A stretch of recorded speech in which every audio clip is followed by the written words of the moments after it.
Case for interwebkaiju here. This is Gigan because this is Godzilla vs. Gigan, aka Godzilla on Monster Island, requested by YouTube user David Brown.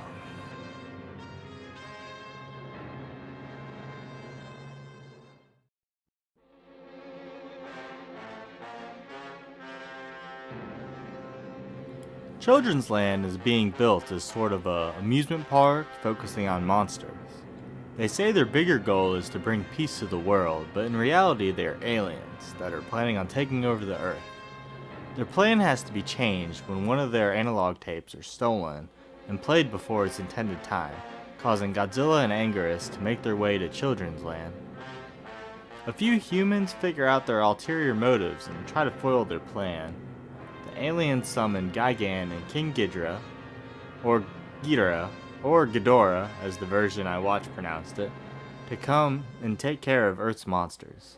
Eventually, the aliens are tricked into igniting explosives that destroys their command station, relinquishing their control of the extraterrestrial monsters. I like the music. The fire effects in the new city destruction scenes are mesmerizing. I like the camera work, except for one scene that I guess they didn't want to bother to reshoot. I like the human characters, even if the main character is extremely clumsy and oversells some of his reactions.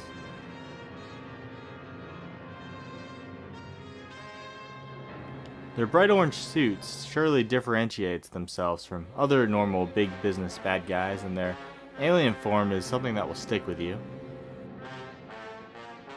Even the henchmen have bright orange on under their suits. I really like Children's Land. The mushroom buildings and Ferris wheel are memorable, and the Godzilla tower is etched in my mind forever.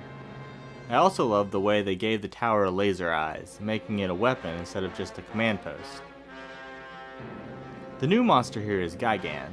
I love his design. There's still nothing that I've seen that appears similar. I like that his eye lights up, how the buzzsaw in his stomach moves, and the two tusk-like appendages on the side of his mouth that also move. I'm not a fan of the Godzilla suit in this one. I mean, there's worse suits, like the one in Son of Godzilla, which is actually shown in some stock footage at one part of this film. I've never been a fan of the big-eyed, flat-faced Godzillas. You can also see how parts of the suits are about to fall off in some scenes. The Anguirus suit seems to have some odd color deterioration or something, as there's patches of black and yellow on them. When Ghidorah and Gigan first appear, they are shown flying as super stiff, unrealistic figures. It looks really bad considering how the set pieces in the rest of the film look great, whether they be the miniatures or the interior of the Godzilla tower. In one part of the film, it's a shot of the flying version that goes into a shot of the normal Ghidorah suit, which just brings the difference to your full attention. The people figures that the movie uses when the humans are ziplining down from the tower are also pretty bad, but they're only seen for a brief moment. So, this is the movie where Godzilla and Anguirus speak. In some versions it's a voiceover, in some it's a speech bubble, and in some it's both. In the English dub, the voiceover sort of gives them a different personality to how their physical mannerisms display, so what was already weird seems even more odd. This is also one of the Godzilla movies where monster blood spurts out everywhere. I'm not saying this is a pro or a con, I'm indifferent on it, but it is a bit odd. There's a scene where the bad guys are going to shoot the main characters with laser guns. Instead, one of the supporting characters come in. She's a black belt in martial arts and beats them up. She tells them to leave, and they do, taking their guns with them instead of shooting her once given the chance. It's just a bit bothersome. There's a lot of reused footage. At one point, Gigan takes on a fleet of planes, and the same shot of him jumping and swiping his claw is shown 3 or 4 times. When Gigan flies and cuts Godzilla, that shot is used multiple times as well. This over-the-shoulder throw is reused too.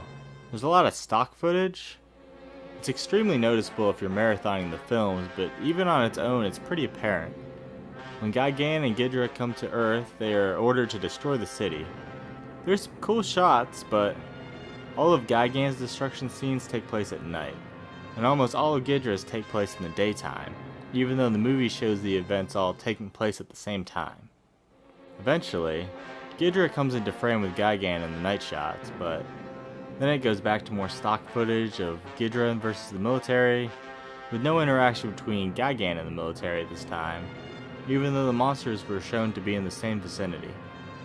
Also, there's footage of Ghidra fighting Godzilla in the daytime, with a drastically different Godzilla suit, thrown in the middle of the night fight as well, at multiple times. More daytime shots of Ghidra fighting Anguirus from Destroy All Monsters are thrown in, as well as the head-neck stomp from Godzilla from the same film. I wish they would have just left out all the stock footage, or at least the ones that didn't match the scenes.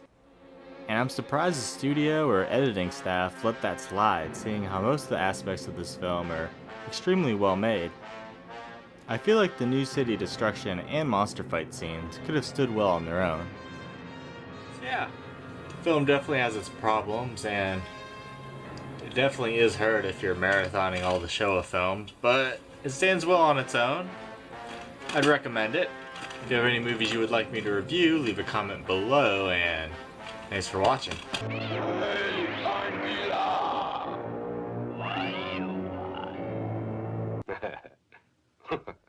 You cheeky pig. Godzilla and Anguillus have... Only Godzilla has a chance.